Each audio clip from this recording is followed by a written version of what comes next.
La machi habló fuerte, tan fuerte que hasta el sol se detuvo para escucharla.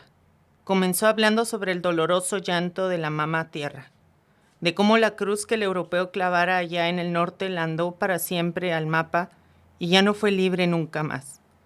Advirtió que si la resistencia fracasaba, vagarían perdidos para siempre, ciegos y sordos, tanteando el suelo como niños buscándose el alma entre las piedras. Insistió en la necesidad de mantener la fe y la esperanza en el regreso de los verdaderos dioses blancos, que yacen dormidos en la ciudad bajo la cordillera. Recordó que el pueblo mapuche tiene la dignidad de guardianes de la entrada de esta ciudad y que no tienen otra alternativa que combatir hasta el final protegiendo la llave que abre las montañas. Llorando, les confesó que habían pasado ya 2 lunas desde que escuchó hablar por última vez en susurros incoherentes a la madre tierra, y que desde entonces solo un gran vacío llenaba su mente, y las montañas ya no le respondían. Les cuenta que teme lo peor. Los aliados mágicos se desvanecen de pena, las aves solo cantan y el paisaje comienza a olvidar quién es. Informa que ya huele la marca imperfecta, infecta que se acerca por el horizonte, con sus corazones extraviados y la espada presta, que no tardarán una noche en estar a la vista, que deberían de avanzar de inmediato para evitar que crucen el río y contaminen el suelo de la Meli Huitrán Mapú, con sus pies afilados y su violencia sin sentido. Los conmina a retenerlos con buenas y malas artes, porque no son humanos. Les revela que hay un antiguo pacto con la oscuridad viviendo en sus corazones que los impulsa y los pierde. Ruega que no retrocedan, porque la verdadera batalla es mágica, que hay unas nubes negras arrastrándose detrás de la jauría que no alcanza a distinguir. Les confiesa que necesitará tiempo, quizá unos cientos de años, pero que confía en encontrar la manera de despertar a la mamita de nuevo. Luego del rito, cientos de conas avanzaron entre gritos de trueno encabezando los ejércitos. Más atrás caminaban cansados, pero decididos, los restos de los orgullosas castas guerreras de toda la América Roja, sus emblemas llenos de cicatrices en el cuerpo y en el alma, pero con la mirada de piedra aún embelleciendo sus semblantes. Cientos de brujos montados en cóndores oscurecieron el cielo a su paso. Abajo, traucos e imbuches brotaban de la tierra para sumarse a la resistencia. Vino el alerce. Las piedras y los riachuelos se levantaron hombro con hombro contra el brujo europeo. Una cruz se clavó en el loncoche. El continente entró en estado de coma. La machi ruega a viva voz, pero solo el eco le devuelve la plegaria. Muy buenos días, tardes, noches, a la hora que nos estén escuchando. Este es un podcast más de Conexión Digital desde Montaña Digital de Chipinque. Y pues les traemos hoy a la mesa este pequeño cuento, esta pequeña abstracción del cuento, ¿no? De ciencia ficción y que pues nos intriga, ¿no? Y nos provoca pensar qué fue lo que pasó, ¿no? Cómo cambió desde que llegó, ¿no? El español a la América profunda y cómo cambió también las formas de percibir y de ser y de estar en el mundo con los procesos de colonización, con los procesos de entender el mundo de una forma que implica, pues, abstraerse de ella, ¿no? Y pensar en esta idea de que el ser humano, el hombre, ¿no? Específicamente, es el centro del planeta, ¿no? Entonces, buenos días, buenas tardes, buenas noches nuevamente. Yo soy Jimena Elbani, coordinadora del equipo de Cultura para la Sostenibilidad del Parque Ecológico Chipinque. Y estamos aquí con Eduardo Enrique, profesor de la UDEM. ¿Cómo estás, Eduardo? Hola, ¿qué tal? Mucho gusto. Muchas gracias por la invitación. Bueno, cuéntanos un poquito más de ti. Pues yo soy profesor del Departamento de Ciencias Sociales de la Universidad de Monterrey, soy cooperativista, llevo como más de 10 años trabajando en temas sobre economía solidaria, economía alternativa, cooperativismo, alternativas al desarrollo, economías diversas en ese sentido. Ok, y bueno, para entrar un poco en calor, ¿no? Con este pequeño extracto del cuento, ¿qué ha cambiado, no? Porque hemos visto desde tiempos inmemorables que solo estamos viendo una forma única de ver la vida, ¿no? O existen otras alternativas, ¿no? A modos más sostenibles, modos más otros, ¿no? Frente a esta idea de consumo infinito, ¿no? Y a esta idea de sí depender de que nos dividan, ¿no? Muchas veces como individuos, ¿no? Como individuos que somos y que solo estemos, pues sí, produciendo por producir, ¿no? Yo creo que lo primero que tenemos que hacer es abrir la mirada para entender que la forma en la que vivimos no es la única posible y que no es la única que ha existido a lo largo de la historia de nuestra especie, ¿no? Ha habido grupos humanos que han construido formas diversas de vivir entre nosotros, nosotras y con nuestro entorno. Y en ese sentido, así desnormalizamos esta idea de que esto es lo único que existe, esta es la única manera y centramos este discurso que dice que somos la plaga, que somos una peste, etcétera, etcétera, para decir que no, que esta es solo una forma de vivir, que hay otras que son sostenibles, que buscan entender a la naturaleza de manera distinta, no como un instrumento, sino como una deidad o también como el padre o la madre o como un ser diverso con el que convivimos cotidianamente y que eso se puede construir, que eso lo podemos entender también nosotras y nosotros y lo podemos fomentar, cultivar y por tanto generar otras formas de vida. Oye, ¿qué piensas de este pequeño extracto de cuento? Pues es maravilloso porque viene de la ciencia ficción latinoamericana y esa corriente nos permite pensar y entender todas estas otras maneras, ¿no? Es decir, la ciencia ficción latinoamericana nos permite imaginar mundos también que no pasaron o que van a pasar o cómo hacer este ejercicio imaginativo para pensar otras formas de vida. Claro que sí, les recomendamos mucho este cuento, La Conquista Mágica de América, de Jorge Baradit. Está en una compilación de ciencia ficción del Quinto Sol. Y pues igualmente, ¿no? Esta percepción que dices de mundos otros, ¿no? Entonces, yo quisiera preguntarte, ¿cuál es el mundo que vivimos hoy en día? Si es que pensamos que existen mundos otros. Bueno, lo primero decirlo es de que existen y existen al mismo tiempo en el que estamos viviendo, ¿no? Que existamos y que estemos en un mundo de un tipo occidental, donde la naturaleza es un instrumento, donde busquemos la competición, no significa que ya existen otras formas de vida donde los seres humanos cooperen, donde se entienda con el entorno de manera distinta. ¿En cuál nos encontramos? Pues efectivamente es uno producido constantemente como seres humanos individualizados, egoístas, competitivos, que solamente buscan su beneficio propio, que utilizan a su entorno de manera instrumental. Y en ese sentido está atravesado por una serie de estructuras que necesitamos visibilizar, ¿no? El patriarcado, el capitalismo, el colonialismo, el racismo. Y entonces, pues, así se nos estructura nuestro día a día, ¿no? Con estas estructuras atravesándonos cotidianamente. Tocas un punto bien importante porque creo que parte de este capitalismo, de este patriarcado, de este colonialismo y racismo implica también generar discursos, generar conceptos y palabras. Yo siempre retomo a mi maestro Jaime Martínez Luna, que alguna vez dijo, vivimos en un mundo que no entendemos conceptos y palabras porque es una esquizofrenia lingüística. Entonces, esta necesidad de estar repitiendo y repitiendo discursos y que creemos que muchas veces las palabras o los conceptos que trabajamos no tienen implicaciones políticas, no tienen implicaciones en este entramado de estructuras sociales. Entonces, ¿qué piensas, por ejemplo, del concepto de recurso natural?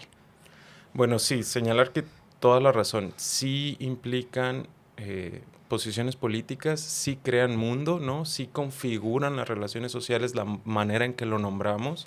Y en ese sentido, señalar al entorno natural, a la naturaleza, como un recurso natural, pues es una forma de instrumentalización, es una forma de decir, es un objeto útil para nuestro beneficio. Cuando eso es a lo que nos ha llevado, pues es un deterioro generalizado de las condiciones, ¿no? En las que vivimos.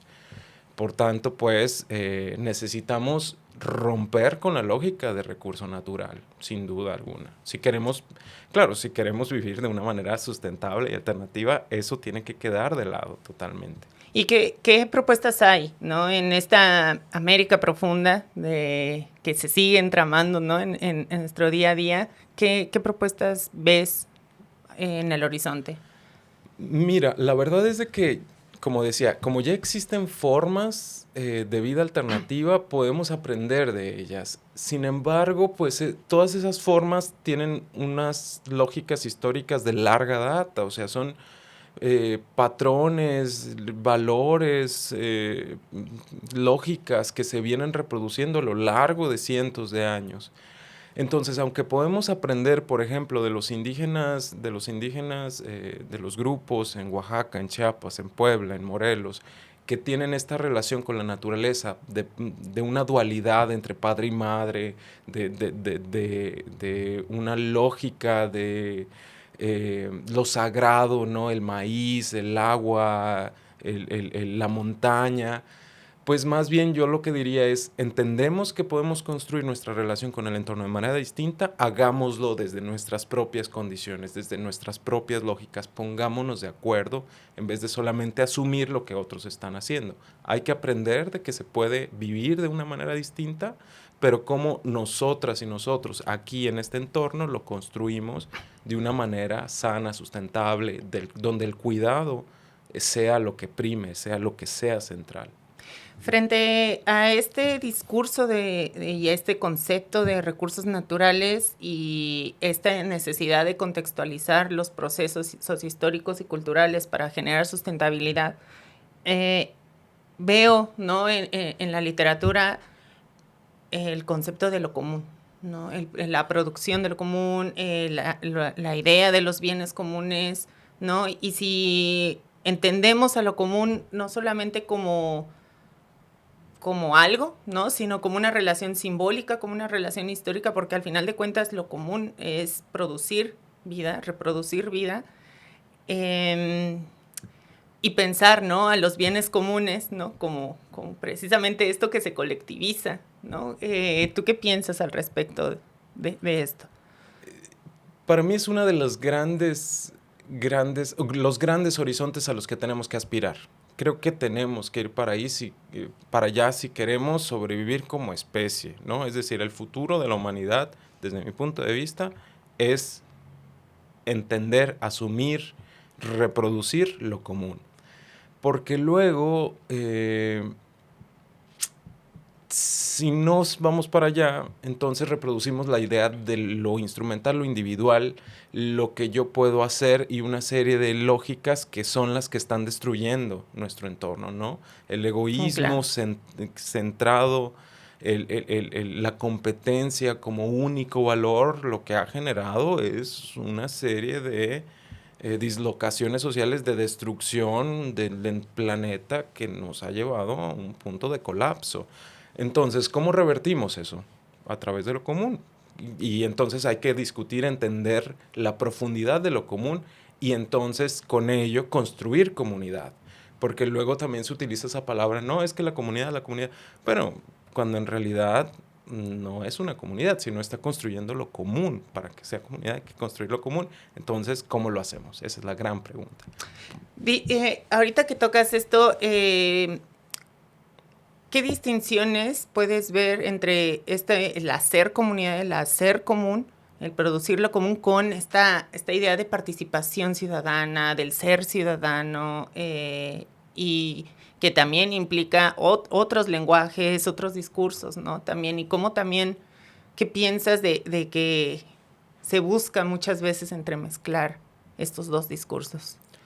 Sí, es un híbrido extraño porque parten de dos lógicas sociales distintas. Lo civil, la ciudadanía, viene de una lógica desde el Estado. Entonces, quien te reconoce como ciudadano, quien te da la ciudadanía, no solamente es una parte muy urbana, además, tiene toda esta concepción del urbano, sino que es una institución estatal quien te lo da, quien te reconoce o quien te lo puede quitar, ¿no? Ahora hay un montón de problemas con la migración porque llega un montón de gente, entonces no tiene derechos porque esa institución no le da esa ciudadanía, ¿no? Cuando lo común sale de la lógica incluso del Estado, no hay una institución, no hay una entidad de gobierno que te diga, ustedes son comunidades y entonces ya, aceptado, ¿no? Sino que eso es una producción colectiva entre vecinos, entre vecinas, entre grupos humanos, donde efectivamente se ponen de acuerdo a decir, vamos a producir lo común, cómo es gestionar el agua, cómo es gestionar la basura, cómo es gestionar nuestro edificio, cómo es gestionar nuestro parque. Y entonces, ¿qué significa? Gestionarlo es ponerle reglas, decir quién va a participar, decir cómo se participa, cómo se usa, cómo se cuida, y entonces eso sale de la lógica estatal, sale de la lógica de participación ciudadana, porque no está mediando una autoridad para decir y tutelar, sino que en términos jurídicos sería una autotutelación, ¿no? Nosotras y nosotros nos hacemos cargo de nuestras propias vidas. Entonces, por eso es un híbrido medio extraño, porque hay en términos estrictos, en la práctica, hay una brecha gigantesca. Claro, y oye, y ahorita que dices esto de ponerse de acuerdo, pues, qué tan difícil es ponerse de acuerdo, ¿no?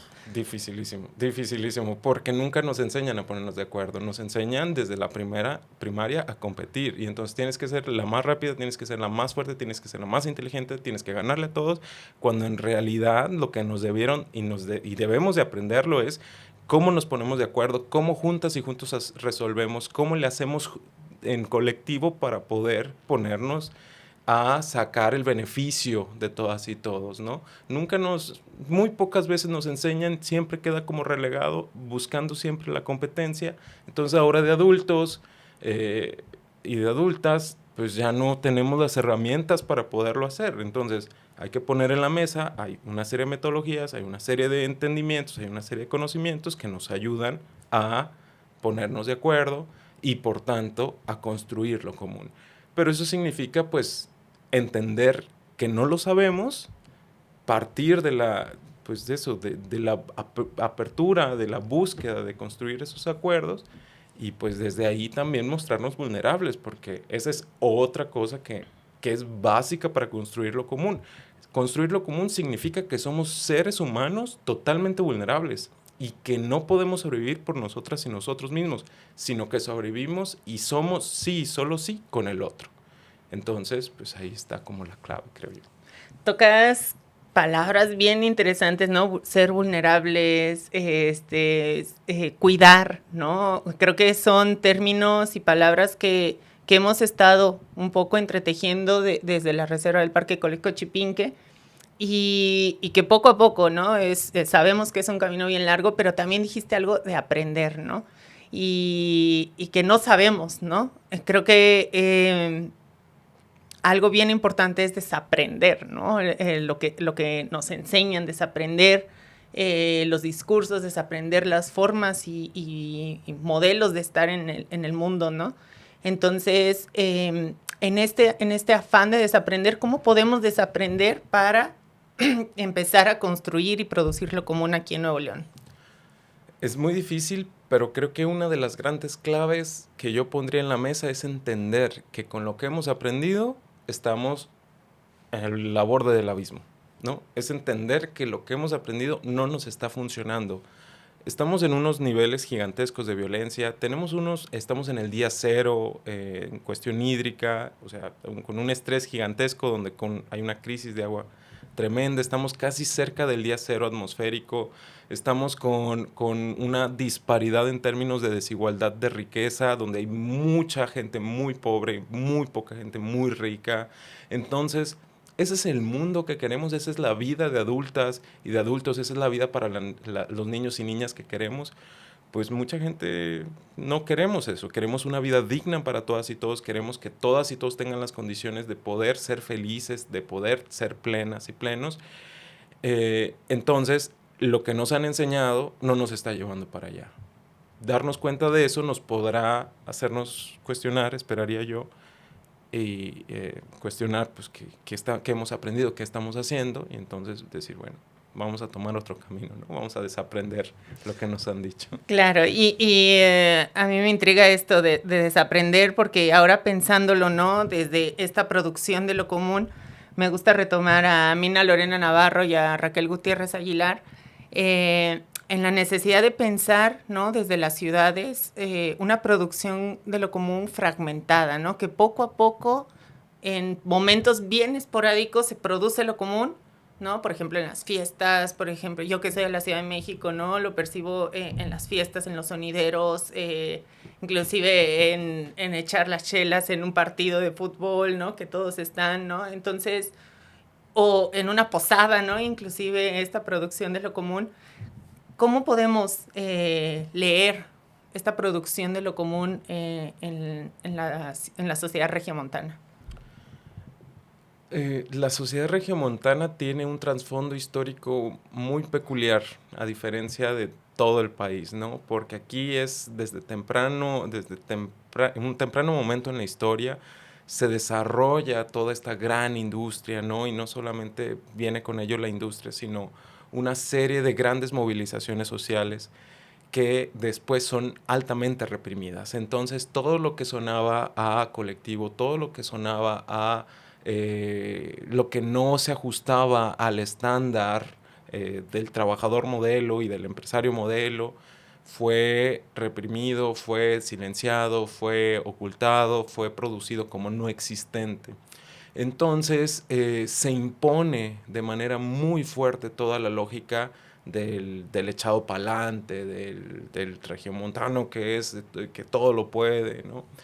Cuando en realidad eso, para que un regiomontano sea echado pa'lante y sea el gran emprendedor, necesita de un montón de gente que está al lado, ¿no? Que está haciendo o está apostando a otras lógicas de lo común. Entonces, pues toca un poco visibilizar lo que sí existe, que no debemos de seguir fomentando esta idea de el individuo que le echó ganas y que salió adelante, sino que lo hizo sí, solo sí, gracias a un montón de gente que hay al lado. Y entonces cuando lo podamos visibilizar, podemos ir entendiendo estas formas de lo común, que también existe en la fiesta, también existe en la posada, también existe en una serie de reciprocidades y solidaridades que se encuentran a lo largo y ancho de la ciudad, ¿no? A diferencia de otras ciudades donde sí se celebra como mucho, ¿no? Aquí somos todos, aquí somos todas, aquí como que hay que hacer un esfuerzo mayor en decir, sí, aquí estamos juntas y juntos, y después ya pues como fomentarlo. Y esta necesidad de apoyo mutuo y solidaridad, ¿cómo podemos percibirlo hacia el cuidado de los bienes comunes naturales, ¿no? Como lo es, pues sí, las áreas naturales protegidas, el río Santa Catarina, por ejemplo, no sé, Chipinque inclusive, ¿no? Toda la Sierra Madre Oriental, el Parque Nacional Cumbres. ¿Cómo podemos llegar a percibir la necesidad, ¿no? Y cómo podemos accionar frente a la crisis climática que hoy en día tenemos? Esa es una gran pregunta. No hay como todavía un acuerdo en términos de cómo llegar a ello. Creo que una de las grandes respuestas y que ha sido como muy circulada últimamente es la de la afectividad ambiental.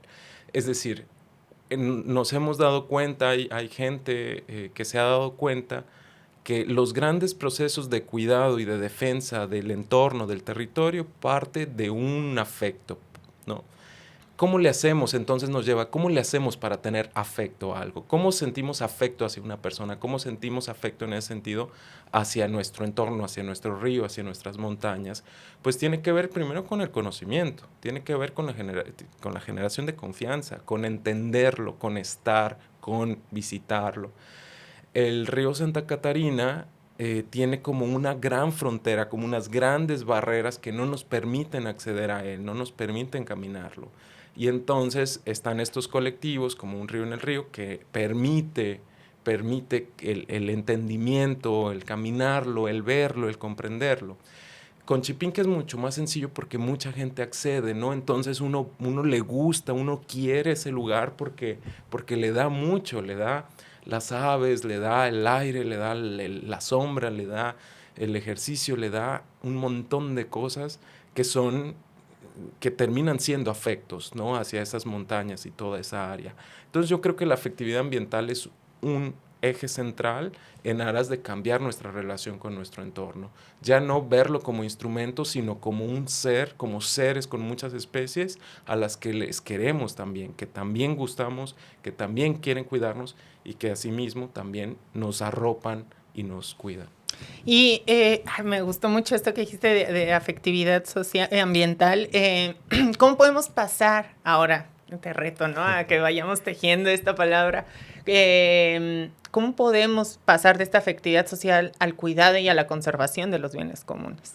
Es que va muy, muy cercana, ¿no? Es como todo un proceso que tampoco va un paso tras otro, ¿no? La afectividad ambiental pasa por el conocimiento, como decía, con la generación de confianza y con ello, pues entender cómo funciona también, cómo son sus relaciones. Y entonces, Chipinque por ahí tiene un gran esfuerzo últimamente de hacernos entender cuáles son las lógicas de las especies que viven ahí, ¿no? Que no hay que darle de comer a los tejones, que hay que respetar el crecimiento de ciertos árboles, ¿no? Porque que no hay que introducir ciertas plantas.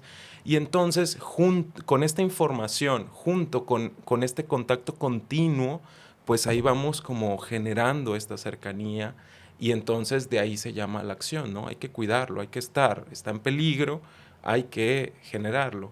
Eh, Imaginémonos eso en todas las montañas, imaginemos eso en los ríos, entonces entendemos la ciudad de otra manera distinta.